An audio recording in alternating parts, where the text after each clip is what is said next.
Bonjour mesdames et messieurs.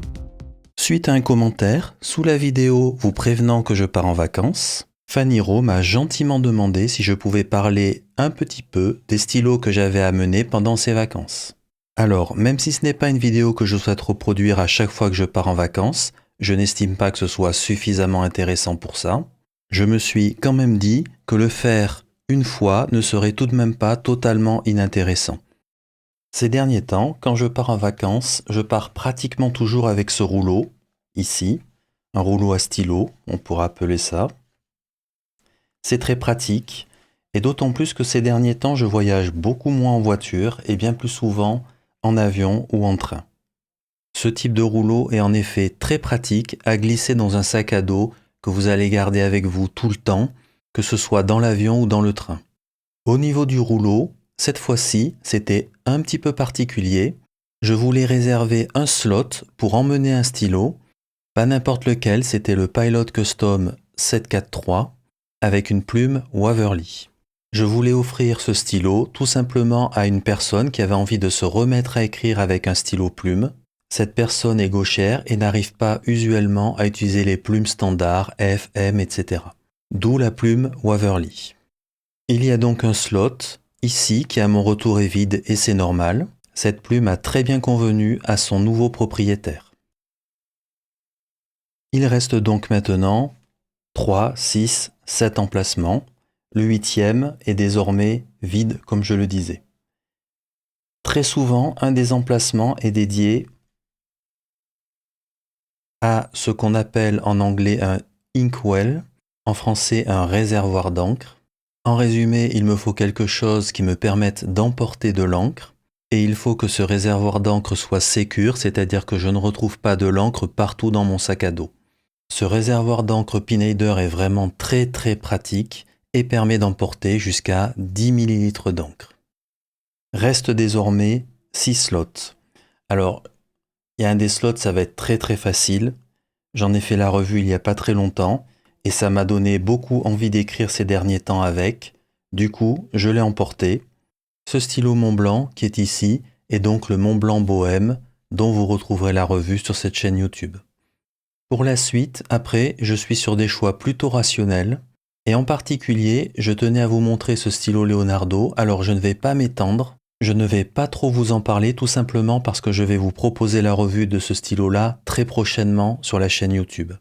Mais si je l'ai pris avec moi, il y a une bonne raison, c'est que ce stylo Leonardo a une plume particulière. Jusqu'à présent, je n'avais jamais eu entre les mains ce type de grind de plume qui me satisfasse.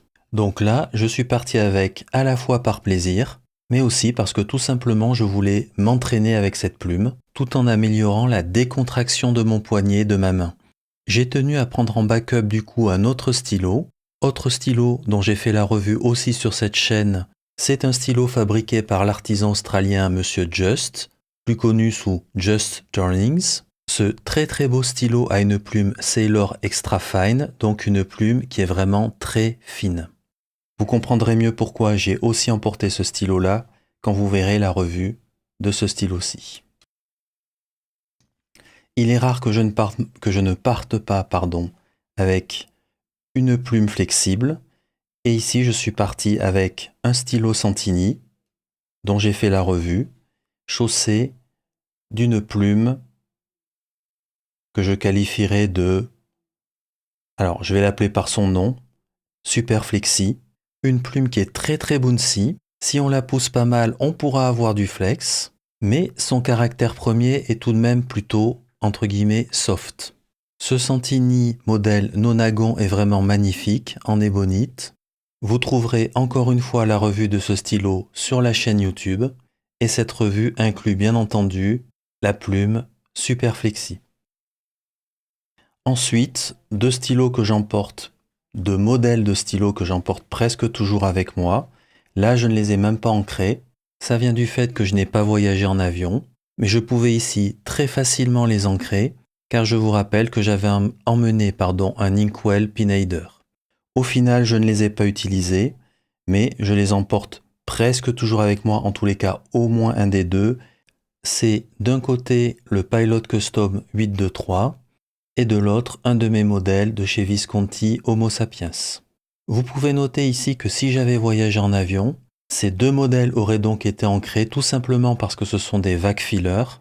Ils ne sont pas du tout sensibles aux variations de pression et certainement les autres stylos plumes n'auraient pas été ancrés et je les aurais ancrés en arrivant à destination grâce au Inkwell Pineider. Alors, c'est bien de vous avoir présenté tout ça, mais au final, qu'est-ce que je fais pendant mes vacances de ces stylos et en réalité, qu'est-ce que j'utilise?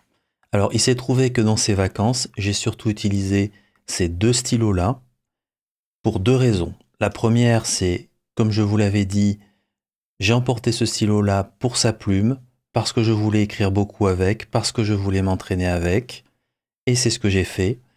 Et j'ai pas mal utilisé aussi le Mont Blanc Bohème, tout simplement par plaisir, parce que j'aime énormément cette plume, et que je l'ai un petit peu retrouvée avec beaucoup de plaisir. Comme la plupart des personnes qui collectionnent les stylos plumes, je tiens bien entendu à jour mon journal. Mais cette fois-ci, je n'ai pas emporté ce journal-là, tout simplement parce que comme je ne partais pas en voiture mais en train, je voulais limiter le poids et la place de ce que j'emportais. Donc l'Hobonichi Teiko 2024-2028 est resté à la maison.